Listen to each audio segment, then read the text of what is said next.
Selamat siang, presentasi kali ini akan menjelaskan tentang proses pengambilan keputusan. Teman-teman saya, yaitu Alifta Maulidia Reski, akan menjelaskan mengenai informasi teknologi dan manajemen. Teman saya Keila Talita Alea akan menjelaskan tentang pemecahan masalah dan keputusan manajerial.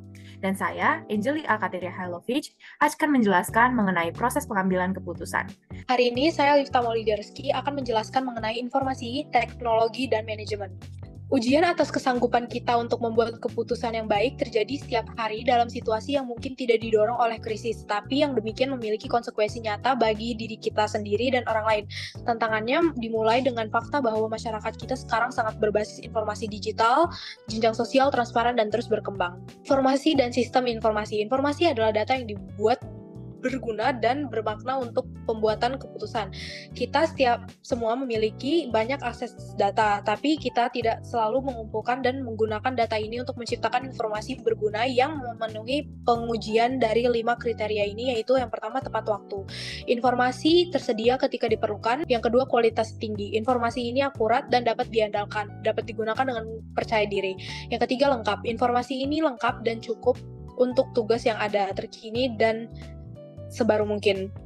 Yang keempat ada relevan. Informasi sesuai untuk tugas yang ada, bebas dari materi eksternal atau tidak relevan. 5. Ada dapat dimengerti. Informasi ini jelas dan mudah dipahami oleh pengguna. Bebas bisa detail ataupun tidak. Sistem informasi melayani berbagai kebutuhan seperti yang dijelaskan di gambar ini. Dalam organisasi yang membutuhkan sejumlah besar informasi internal untuk membuat keputusan dan memecahkan masalah dalam pekerjaan sehari-hari mereka membutuhkan informasi dalam pengaturan langsung pekerjaan mereka dan dari bagian lain dari organisasi. Informasi eksternal mengalir ke bawah dalam bentuk tujuan, instruksi, dan umpan balik. Ini mengalir secara horizontal dengan cara yang membantu dalam koordinasi lintas fungsional dan pemecahan masalah, dan mengalir ke atas sebagai laporan kinerja, saran untuk perbaikan, dan bahkan sengketa kebijakan dan personil. Pada batasan organisasi informasi di lingkungan eksternal diakses, manajer menggunakan informasi intelijen ini untuk menangani pelanggan, pesaing, dan pemangku kepentingan lainnya seperti lembaga pemerintah, kreditor, pemasok, pemegang saham, dan anggota masyarakat. Organisasi juga mengirimkan sejumlah besar informasi publik kepada pemangku kepentingan dan lingkungan eksternal. Ini sering terjadi dalam bentuk iklan, kampanye hubungan publik, post media sosial, dan laporan keuangan yang melayani berbagai tujuan, mulai dari pembuatan gambar, promosi produk, dokumentasi keuangan, hingga pengendalian kerusakan. Penambangan data dan analisis. Penambangan data adalah proses menganalisis data untuk menghasilkan informasi yang berguna bagi pengambil keputusan. Sekarang ada begitu banyak daya komputasi yang tersedia sehingga kita semakin berbicara tentang proses menganalisis data besar yang dikumpulkan dalam jumlah besar dan sulit untuk menambang tanpa menggunakan teknik matematika dan analitis canggih. Misalnya UPS menghabiskan lebih dari $1 miliar per tahun untuk teknologi. Tantangan dalam penambangan data, terutama ketika penambangan data besar menjadi kekuatan dalam analisis. Ini kadang-kadang disebut analisis bisnis atau analisis manajemen, yang merupakan evaluasi sistematis dan analisis data untuk membuat keputusan yang terinformasi. Intelligent business dan dashboard eksekutif. Kecerdasan bisnis adalah proses penyadapan atau penambangan sistem informasi untuk mengekstrak data yang paling berpotensi berguna bagi pengambilan keputusan. Ini mengurutkan dan melaporkan data dengan cara terorganisir yang membantu pengambilan keputusan, mendeteksi, mencerna, dan menangani pola yang menimbulkan implikasi penting.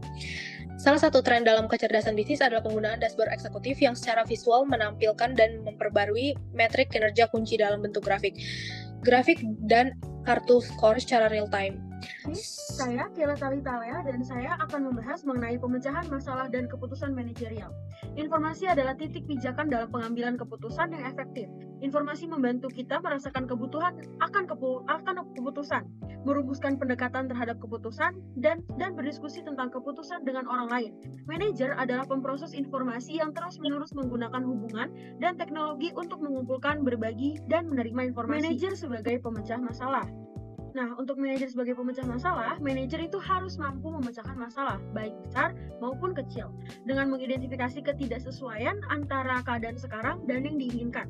Keberhasilan dalam pemecahan masalah bergantung pada penggunaan informasi untuk membuat keputusan. Manajer dihadapkan pada masalah sehari-hari seperti ancaman terhadap kinerja dan peluang kinerja yang lebih baik.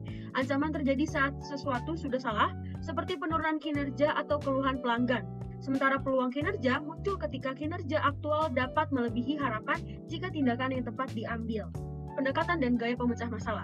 1. Masalah. Lorong pesawat sering tersumbat saat proses pemberangkatan dengan penumpang yang frustasi. Para eksekutif maskapai tahu bahwa setiap menit yang dapat dihemat selama proses pemberangkatan dapat menghemat uang. 2. Analisis. Studi yang dilakukan oleh ahli astrofisika Jason Stephen menunjukkan bahwa metode memasukkan penumpang dengan cara mengisi baris secara bergantian dari belakang ke depan serta mengisi jendela-jendela tengah kanan untuk setiap baris lebih efisien dibandingkan dengan metode lain. 3. Hasil. Para eksekutif maskapai mungkin memiliki pemikiran yang terbatas seperti penumpang di lorong. Sebagian besar dari mereka tidak memiliki rencana untuk mengubah sistem pemberangkatan yang ada. Keterbukaan dalam pemecahan masalah. Manajer memiliki berbagai gaya dalam menangani masalah. Ada yang menghindari masalah, yang lain menyelesaikannya saat terpaksa, dan ada yang proaktif mencari masalah untuk diatasi sebelum terjadi. Pemikiran sistematis dan intuitif. Pemikiran sistematif adalah pendekatan langkah demi langkah dan analitis dalam pemecahan masalah, sedangkan pemikiran intuitif adalah pendekatan fleksibel dan spontan dalam pemecahan masalah. Kedua pendekatan memiliki tempat dalam pengambilan keputusan manajemen. Kombinasi intuisi dengan analisis, pengalaman, dan usaha dapat menghasilkan keputusan yang baik. Pemikiran multidimensional. Manajer perlu memiliki kemampuan pemikiran multidimensional untuk mengelola berbagai masalah yang saling terkait. Mereka dapat memetakan masalah-masalah ini dalam jaringan yang dapat dikelola seiring berubahnya prioritas dan tuntutan. Ini memungkinkan mereka untuk membuat keputusan yang menguntungkan tujuan jangka panjang sambil tetap fleksibel dalam menangani masalah jangka pendek. Gaya kognitif. Manajer dan individu memiliki gaya kognitif yang berbeda dalam pemecahan masalah. 4 gaya kognitif utama adalah 1. Pemikir sensasi atau ST, berfokus pada fakta dan kendali tinggi. 2. Pemikir intuitif atau IT, nyaman dengan abstraksi dan berpikiran teoretis. 3. Perasa intuitif atau IF, lebih suka berurusan dengan isu-isu luas dan nilai-nilai manusia. 4. Perasa sensasi, mementingkan analisis dan hubungan manusia. Memahami gaya kognitif ini berguna dalam pemecahan masalah dan pengambilan keputusan. Masalah terstruktur dan tak terstruktur. Masalah terstruktur adalah masalah yang sudah dikenal, sederhana, dan bisa diatasi dengan keputusan yang sudah diprogram berdasarkan pengalaman masa lalu. Sedangkan untuk masalah tak terstruktur adalah situasi baru atau tidak biasa dengan kekurangan informasi yang memerlukan keputusan yang tidak diprogram dan solusi yang dirancang khusus. Masalah kritis. Terlalu sering kesalahan terjadi saat manajer menutup diri. Persiapan, sistem informasi yang baik, dan pelatihan adalah kunci untuk menghadapi krisis. 6 aturan untuk manajemen krisis. Yang pertama, pahami situasi dengan baik. Yang kedua, ingatlah bahwa kecepatan itu penting. Yang ketiga, ingatlah bahwa kehati-hatian juga penting. 4. Hormati bahaya yang tidak dikenal. 5. Hargai keraguan. Dan yang terakhir, bersiaplah untuk melawan api dengan api. Lingkungan pemecahan masalah. Masalah harus dipecahkan dalam 3 kondisi, kepastian, resiko, dan ketidakpastian. Resiko dan ketidakpastian lebih umum terjadi pada tingkat manajemen yang lebih tinggi, di mana masalah lebih kompleks. Lingkungan yang pasti. Lingkungan yang pasti adalah situasi ideal di mana manajer memiliki akses penuh ke informasi faktual tentang berbagai pilihan tindakan dan hasil yang mungkin. Lingkungan resiko. Banyak masalah manajemen muncul dalam lingkungan resiko di mana informasi tentang alternatif tindakan dan konsekuensinya tidak lengkap. Mengenai lingkungan yang tidak pasti. Ketika informasi sangat terbatas dan manajer tidak dapat menghitung probabilitas hasil alternatif, maka lingkungan yang tidak pasti akan terjadi. Ini adalah kondisi pengambilan keputusan yang sulit di mana manajer harus mengandalkan intuisi, perkiraan, dan firasat. Contoh nyata dari ketidakpastian ini adalah saat pemimpin pemerintahan dan bisnis berhadapan dengan gejolak ekonomi global yang sulit diprediksi. Saya akan menjelaskan tentang proses pengambilan keputusan. Bagaimana persaingan, perubahan zaman, dan kekuatan globalisasi dapat berdampak pada organisasi, pada komunitas tempat, perorganisasian pemikiran, bagaimana perasaan kita sebagai karyawan yang terkena dampaknya, dan pemikiran bagaimana perasaan kita sebagai eksekutif perusahaan yang dipaksa membuat keputusan bisnis yang sulit untuk menutupi pabriknya. Adalah langkah-langkah dalam pembuatan proses keputusan. Pertama adalah mengidentifikasi masalah, yang kedua adalah menghasilkan dan mengevaluasi tindakan alternatif, yang ketiga adalah pilih tindakan yang cocok, yang keempat adalah penerapan keputusan, dan yang kelima adalah mengevaluasi hasil. Pertama, yaitu mengidentifikasi dan mendefinisikan masalah. Kesalahan pertama dalam hal ini adalah mendefinisikan masalah terlalu luas atau terlalu sempit. Manajer harus mendefinisikan masalah dengan cara memberikan mereka berbagai pilihan pemecahan masalah yang baik. Kesalahan kedua adalah berfokus kepada gejala dan bukan pada penyebabnya. Meskipun manajer harus waspada dalam melihat gejala sebuah masalah, mereka juga harus menggali lebih dalam lagi untuk mengatasi akar dari masalahnya. Menghasilkan dan mengevaluasi tindakan alternatif, mengklarifikasi dengan tepat apa yang diketahui dan apa yang perlu diketahui. Pengumpulan informasi yang ekstensif harus mengidentifikasikan alternatif tindakan serta potensi konsekuensinya. Penting untuk menghindari kesalahan pengambilan keputusan yang sangat umum terjadi, yaitu pencarian alternatif dan evaluasi konsekuensinya terlalu cepat. Hal ini sering terjadi karena tidak kesabaran, tekanan waktu, dan kurangnya komitmen. Langkah ketiga adalah tindakan yang cocok. Terdapat dua, yaitu keputusan klasik dan keputusan perilaku. Untuk model keputusan klasik, manajer sebagai seorang yang bertindak secara rasional dalam dunia tertentu.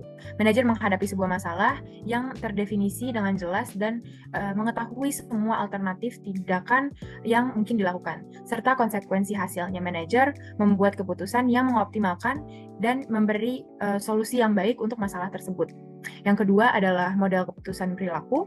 Keputusan perilaku mengasumsi bahwa orang bertindak hanya dengan mengetahui parsial tentang alternatif tindakan yang tersedia dan konsekuensinya. Sebagai konsekuensinya, alternatif pertama yang tampaknya menawarkan resolusi untuk memuaskan masalah tersebut kemungkinan besar akan dipilih. Langkah keempat adalah penerapan keputusan. Kesulitan yang dihadapi ketika keputusan implementasikan dapat ditelurusi pada kesalahan, kurangnya partisipasi. Ini adalah kegagalan untuk melibatkan secara memadai dalam proses tersebut individu-individu yang dukungannya diperlukan untuk menerapkan keputusan dalam tindakan. Manajer menggunakan partisipasi dengan bijak akan melibatkan orang yang tepat dalam pemecahan masalah sejak awal. Ketika melakukannya, implementasi biasanya akan berjalan dengan cepat, lancar, dan memuaskan untuk pemangku kepentingannya. Langkah kelima adalah mengevaluasi hasil. Evaluasi adalah bentuk kontrol manajerial yang melibatkan pengumpulan data untuk mengukur hasil kinerja dan membandingkan hasil tersebut dengan tujuan yang telah ditetapkan. Jika hasilnya kurang dari yang diinginkan, maka sudah waktunya untuk menilai kembali dan kembali ke langkah sebelumnya. Dengan cara ini, pemecahan masalah menjadi kegiatan yang lebih dinamis dan berkelanjutan dengan proses manajemen.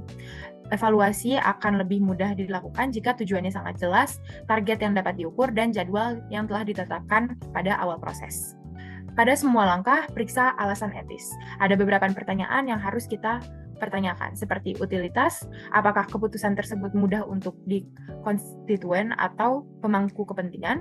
Kedua adalah hak, apakah keputusan tersebut menghormati hak dan kewajiban orang lain. Ketiga adalah keadilan, apakah keputusan tersebut konsisten untuk aturan-aturan keadilan. Dan yang keempat adalah apakah keputusan tersebut konsisten untuk tanggung jawab saya. Jebakan pengambilan keputusan dan kreativitas. Decision errors and traps. Yang pertama ada framing error. Manajer kadang-kadang menderita kesalahan bingkai yang terjadi ketika masalah dievaluasi dan diselesaikan dalam konteks di mana hal itu disarankan, baik itu positif atau negatif.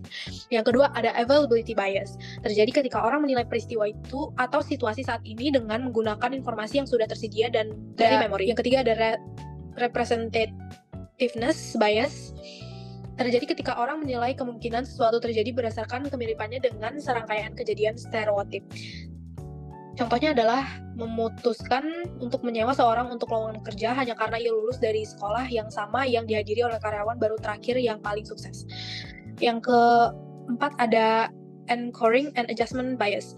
Itu terjadi ketika keputusan dipengaruhi oleh penundaan yang tidak tepat ke nilai sebelumnya atau di titik awal. Confirmation error. Salah satu kecenderungan kita setelah membuat keputusan adalah mencoba dan menemukan cara untuk membenarkan hal itu. Dalam kasus tindakan yang tidak etis, misalnya kami mencoba untuk merasionalisasi mereka setelah fakta.